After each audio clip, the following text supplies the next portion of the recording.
pemirsa, saat ini kami masih bersama tentunya di pameran lukisan Taman Budaya Kalimantan Selatan, yang mana pemirsa saat ini kita sedang melihat para pelukis Banua sedang menyiapkan lukisannya, di mana mereka semuanya sudah disiapkan untuk melukis satu model yang sama seperti kita bisa lihat bersama di belakang saya saat ini. Tentunya hasil karya mereka nanti akan dinilai dengan hasil yang terbaik pastinya pemirsa. Dan kami awali informasi selanjutnya pemirsa. Kami masih bersama dengan program relaksasi keringanan tunggakan denda pajak kendaraan bermotor BPKB sebesar 50% di bawah tahun 2020 dari pemerintah Provinsi Kalimantan Selatan, yang mana mendapat apresiasi Wakil Rakyat Muhammad Yani Helmi. Di samping itu pemirsa, pelayanan sistem yang dilakukan administrasi Manunggal Satu Atap atau Samsat yang kini terus dimaksimalkan UPPK Samsat Batu Licin ternyata masih dikeluhkan masyarakat lantaran banyaknya prosedur yang harus dilalui ketika ingin melunasi pajak kendaraan bermotor atau PKB. Menjadi kabupaten baru yaitu kabupaten baru, jadi keterikatan itu tidak akan lepas. Anggota Komisi 2 Bidang Ekonomi dan Keuangan DPRD Kalsel, Muhammad Yani Helmi, menilai adanya kebijakan pemerintah Provinsi Kalsel yang meringankan denda pajak sebesar 50% di bawah tahun 2020 merupakan kebijakan yang sangat tepat. Pasalnya membantu masyarakat atau wajib pajak di tengah masih mewabahnya COVID-19, banyak usaha masyarakat yang terdampak. Setidaknya apresiasi itu disampaikan anggota Komisi 2 DPRD Kalimantan Selatan, Muhammad Yani Helmi, saat melakukan kunjungan ke UPPD Samsat Batu Licin belum lama tadi. Politisi Partai Golkar ini berharap melalui program relaksasi di masa sulit ini, bisa dimanfaatkan masyarakat atau wajib pajak dengan sebaik-baiknya. Dilakukan oleh pemerintah kepada masyarakat Banua Kalimantan Selatan. Alasannya adalah di tengah pandemi COVID-19 ini semua usaha, semua kegiatan dibatasi oleh PPKM yang berlevel 4 hari ini ya. Nah, termasuk di Kota Banjarmasin, Banjarbaru, bahkan kita hari ini ada di Kabupaten Tarabungu dan juga Kabupaten Seberang di Kabupaten Kota Baru sebagai dapil kita.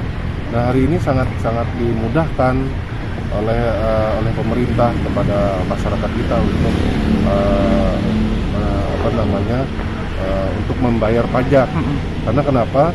Ketika ini tidak dimanfaatkan oleh masyarakat kita di Kalimantan Selatan, yang rugi adalah kita sendiri. Dalam artian ketika sudah ada diskon ini mestinya harus dimanfaatkan. Sementara itu, petugas progresif UPPD Samsat Batu Licin, Sihol Boang Manalu menyatakan untuk memaksimalkan program relaksasi tersebut, Samsat Batu Licin terus berusaha melakukan pelayanan secara maksimal. Yang selalu kami usahakan itu bagaimana pelayanan itu kami berikan dengan semaksimal mungkin. Kami melayani dengan setulus hati dari kantor kami untuk masyarakat, walaupun terkadang ada kesulitan oleh karena prosedur seperti itu, tetapi selalu wajib pajak itu puas begitu keluar dari. Seperti diketahui, adanya kebijakan program keringanan tunggakan pajak kendaraan bermotor dari Pemprov Kalsel hingga 9 Oktober mendatang adalah salah satu upaya untuk meningkatkan pendapatan asli daerah dan keperluan lainnya untuk penanganan COVID-19 yang hingga sampai saat ini belum berakhir. Muhail, Banjar TV.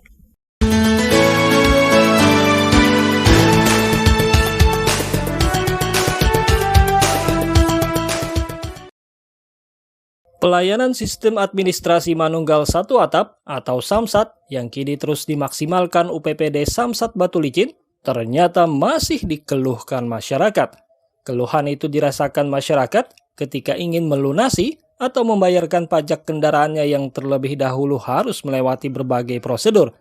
Setidaknya hal itu disampaikan petugas progresif UPPD Samsat Batu Licin, Sihol Boang Manalu, usai menerima kunjungan kerja anggota Komisi 2 DPRD Kalsel, Muhammad Yani Helmi, belum lama tadi. Tak hanya itu, pihaknya juga mengakui pendapatan yang diharapkan oleh pemerintah Provinsi Kalsel masih belum maksimal. Oleh karena itu, Samsat Batu Licin bersama mitra kerjanya terus melakukan sosialisasi agar kas daerah bisa tercapai sesuai yang ditetapkan pemerintah daerah. Saat ini belum begitu maksimal apa yang kami harapkan. Kami pegawai di Samsat ini semua bekerja sama dengan mitra kerja kami, Jasara Harja Kepolisian, selalu mensosialisasikan kepada masyarakat umum, baik lewat media cetak, baik lewat medsos. Selalu kami sediakan waktu untuk memberitahukan program pemerintah ini untuk senantiasa peningkatan PAD kita Kalimantan Selatan, seperti itu. Menanggapi masih adanya keluhan atau kesulitan dalam membayar pajak kendaraan bermotor, anggota Komisi 2 DPRD Kalsel, Muhammad Yani Helmi berharap agar pelayanan di setiap samsat di Kalsel bisa lebih dipermudah, sehingga kedepannya pendapatan kas daerah tidak mengalami defisit. Tidak hanya itu, politisi Partai Golkar tersebut juga meminta agar mitra kerja dapat terus saling bersinergi agar pendapatan asli daerah bisa terkejar maksimal. Pemerintah daerah kabupaten, sehingga informasi ini benar-benar bisa terdengar oleh khalayak ramai. Bahkan kalau memang bisa kita pakai media televisi, media radio, atau media sosial dan lain sebagainya, sehingga informasi ini benar-benar diketahui oleh masyarakat luas. Muhail, Banjar TV. Ya pemirsa, situasi saat ini di Taman Budaya Kalimantan Selatan di mana adanya pameran lukisan ini, pemirsa, para pelukis Banua sudah menyiapkan kanvas mereka dan dengan model yang sudah disediakan, pastinya mereka sudah menyiapkan detail lukisan yang terbaik yang pastinya akan mereka tampilkan pemirsa untuk nanti mendapatkan penilaian juga. Dan pastinya pemirsa, informasi selanjutnya kami berikan untuk Anda terkait pemerintah Kota Banjarmasin kembali melaunching bus Rapid Transit atau BRT untuk koridor yang melayani penumpang dari Terminal Antasari ke Mantuil. Tak hanya itu pemirsa, setelah ini juga akan ada pemirsa penambahan armada, tertutup masalah armada apa tuh? Armada untuk untuk koridor kerusakan Jaka. Pemirsa, penambahan armada untuk koridor 4 yang melayani rute Sungai Andai menuju Sungai Lulut. Alasannya dibuka rute ini lantaran kedua kawasan tersebut merupakan padat penduduk. Pemerintah Kota Banjarmasin melalui Dinas Perhubungan kembali melaunching bus Rapid Transit atau BRT di halaman Balai Kota Banjarmasin. BRT Koridor 3 ini dilaunching langsung oleh Wali Kota Ibnu Sina tepat di hari ulang tahun kemerdekaan Republik Indonesia ke-76, 17 Agustus 2021. Wali Kota Ibnu Sina menjelaskan untuk BRT Koridor 3 ini akan melayani penumpang dari Terminal Antasari ke Mantuil. Tak hanya itu, setelah ini menurutnya juga akan ada penambahan armada untuk Koridor 4 yang melayani rute Sungai Andai menuju Sungai Lulut. Adapun alasan dibukanya rute ini lantaran kedua kawasan tersebut merupakan padat penduduk. Kita melaunching Koridor 3 Trans Banjarmasin yang melayani rute Terminal Antasari Mantuil. Kurang lebih 17 km pulang pergi. Jadi ada 4 unit Trans Banjarmasin yang akan melayani rute ini, sehingga warga masyarakat yang ingin ke pusat kota, khususnya di bagian selatan Banjarmasin, Mantuil ini kan pasti akan melewati Basiri, melewati Rumah Sakit Sultan Suryansa, melewati Rumah Susun, ke dalam kota, khususnya ke Pasar Antasari. Juga nanti terkoneksi dengan koridor 2, koridor 1 dan 2, koridor 1 kilometer 6 Antasari, kemudian koridor 2 Kayu Tangi Terminal Antasari. Jadi ada 3 rute sudah, 3 koridor yang melayani warga. Koridor 4 ya Sungai Andai Sungai Lulut. Alasannya Pak? Ya Macet. Untuk mengurangi kemacetan ya? Ya ini kan termasuk ke rute-rute yang padat penduduk ya, ke pusat kota terutama, dan terminal induknya kan di Antasari untuk transitnya. Lebih jauh, Ibnu Sina berharap melalui sarana transportasi yang layak ini bisa dimanfaatkan oleh masyarakat sepanjang rute yang dilalui. Muhail, Banjar TV.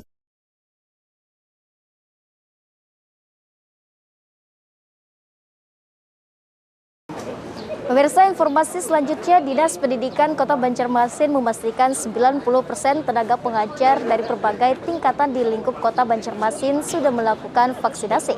Sementara itu pemirsa, dari Kepala Dinas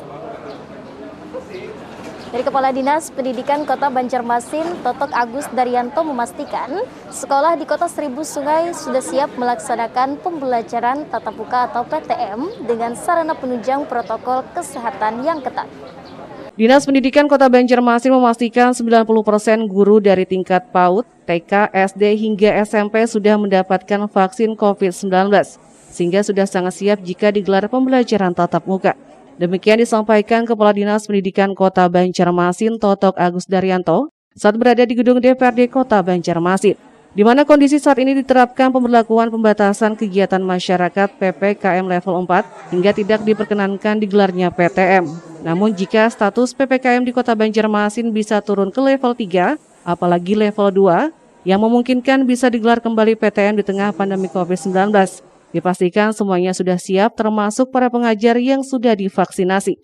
Pada posisi level 3 itu sudah diperbolehkan tatap muka. Nanti kita akan konsultasi dengan tim gugus tugas lagi. Ya.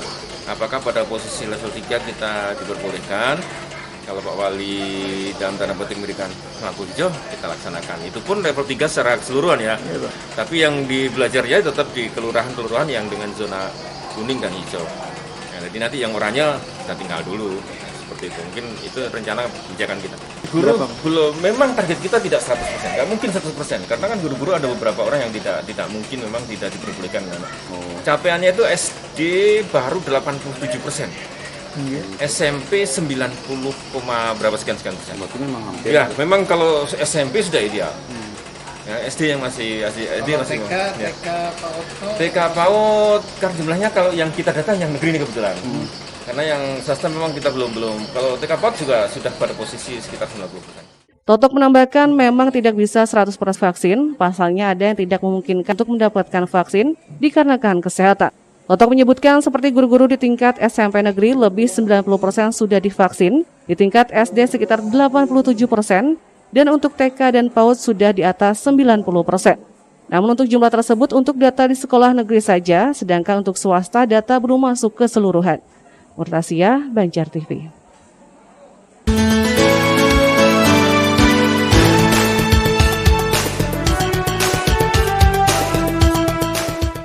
Sementara itu, Kepala Dinas Pendidikan Kota Banjarmasin, Totok Adaryanto, saat ditanya untuk kesiapan sarana penunjang PTM, menyebutkan pihaknya sudah melakukan persiapan jauh-jauh hari dan menghimbau sekolah agar memenuhi protokol kesehatan dan memastikan semua sekolah sudah menyiapkan sarana prasarana prokes dengan lengkap. Totok mengatakan sebelum ditetapkan PPKM level 4 sudah digelar PTM semua jenjang pendidikan yang mana dinilai sudah sangat bagus penerapan protokol kesehatan.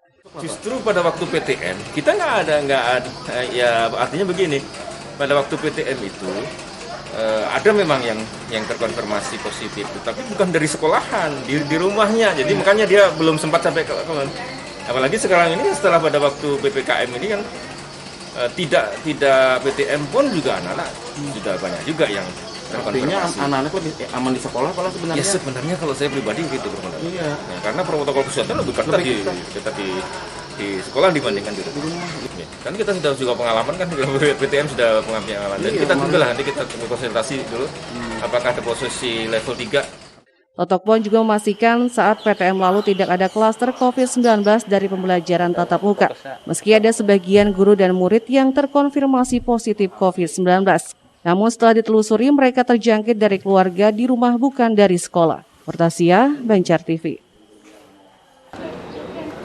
Ya pemirsa, masih di situasi Taman Budaya dalam pameran lukisan Sebarak Topeng 71, di mana pemirsa kita bisa melihat para pelukis sekarang sudah mulai menuangkan hasil karyanya di kanvasnya tentunya, dan sudah ada yang membentuk pola dari sang model yang sudah tersedia di sini pastinya pemirsa, dan mereka akan siap untuk memberikan lukisan terbaik mereka di sesi kali ini. Pemirsa, kami hadirkan informasi selanjutnya juga pemirsa.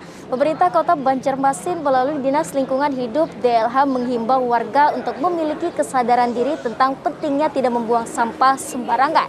Karena pemirsa, di samping itu Dinas Lingkungan Hidup DLH Kota Banjarmasin telah menyediakan depo sampah di beberapa lokasi di Kota Banjarmasin. Karenanya tidak ada alasan warga untuk membuang sampah sembarangan. Dinas Lingkungan Hidup DLH Kota Banjarmasin tak hentinya melakukan sosialisasi terkait penertiban dan kesadaran warga untuk membuang sampah pada tempatnya. Bahkan spanduk himbauan pun sudah sering dipasang di berbagai lokasi di 5 kecamatan di Kota Banjarmasin untuk membuang sampah pada tempat yang sudah disediakan pemerintah, dalam hal ini Dinas Lingkungan Hidup. Namun sayang, himbauan melalui spanduk tersebut sering hilang, bahkan dirusak oleh oknum tidak bertanggung jawab. Seperti halnya di kawasan Jalan Pramuka Banjarmasin, di pinggiran jalan sering dijumpai sampah berserakan, dibuang begitu saja di lahan kosong milik warga. Oleh karenanya Marjuki selaku Kepala Bidang Kebersihan dan Pengelolaan Sampah Kota Banjarmasin berharap pentingnya tumbuh kesadaran warga dalam hal tersebut demi terciptanya kebersihan, keindahan dan kesehatan bagi warga Banjarmasin. Ada masih sebagian warga yang tidak taat di membuang sampahnya, baik itu waktu maupun tempat. Nah, kami sih memang berharap ada timbul kesadaran masyarakat itu sendiri, karena kalau dari kita tindakan yang diambil ya pasti kita berkoordinasi dengan teman-teman di Pol PP. Tolong patroli di sana ditingkatkan.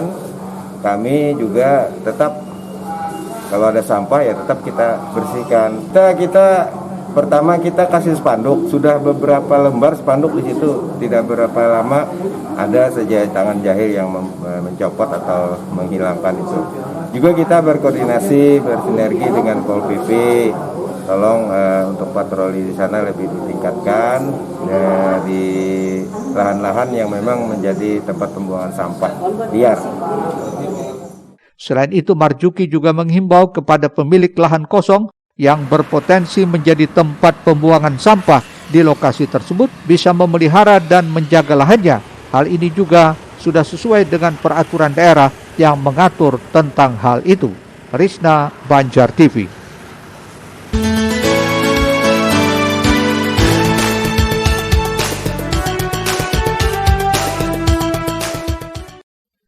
Sementara itu, saat berada di Gedung Dewan beberapa waktu lalu, Kepala Bidang Kebersihan dan Pengelolaan Sampah Marjuki mengungkapkan banyaknya alasan warga yang membuang sampah sembarangan dengan alasan depo sampah tidak ada dan berjarak jauh. Itulah antara lain yang dijadikan alasan. Padahal pihak Dinas Lingkungan Hidup sudah menyediakan depo-depo sampah di berbagai lokasi di 5 kecamatan yang bisa dimanfaatkan warga untuk membuang sampah. Misalnya untuk kawasan Banjarmasin Timur, depo sampah ada di beberapa lokasi seperti kawasan Jalan Veteran, kawasan Jalan Melati Indah. Mereka mungkin salah satunya alasannya jauh membuang sampah. Sebenarnya itu kan cuma alasan. Warga yang lain kok bisa, sementara mereka tidak bisa, kan menjadi pertanyaan sendiri nih. Banyak di sana layanan kita, misalnya di daerah Melati itu ada. Itu di daerah Melati itu tiap jam 8 sampai jam 10 malam kita siagakan itu satu angkutan. Terus juga tidak jauh dari situ kan di daerah Veteran kita siapkan itu depo sampah yang memang menghandle wilayah-wilayah timur. Jadi tidak ada alasan mereka bahwa membuangnya tidak kejauhan atau apa. Toh juga banyak paman-paman gerobak yang melayani di sana. Ayo mereka berlanggananlah dengan paman-paman gerobak. Kalau misalnya menyiapkan Rp1.000 sehari, saya kira itu tidak akan berat. Karena paman-paman gerobak itu dia tarifnya paling 15 sampai 20.000 satu bulan. Adapun alternatif lain adalah jika warga memang malas membuang sampah di depo, sebenarnya bisa berlangganan dengan para pengangkut sampah dengan upah yang relatif murah antara 15 sampai 20.000 per bulan. Risna, Banjar TV.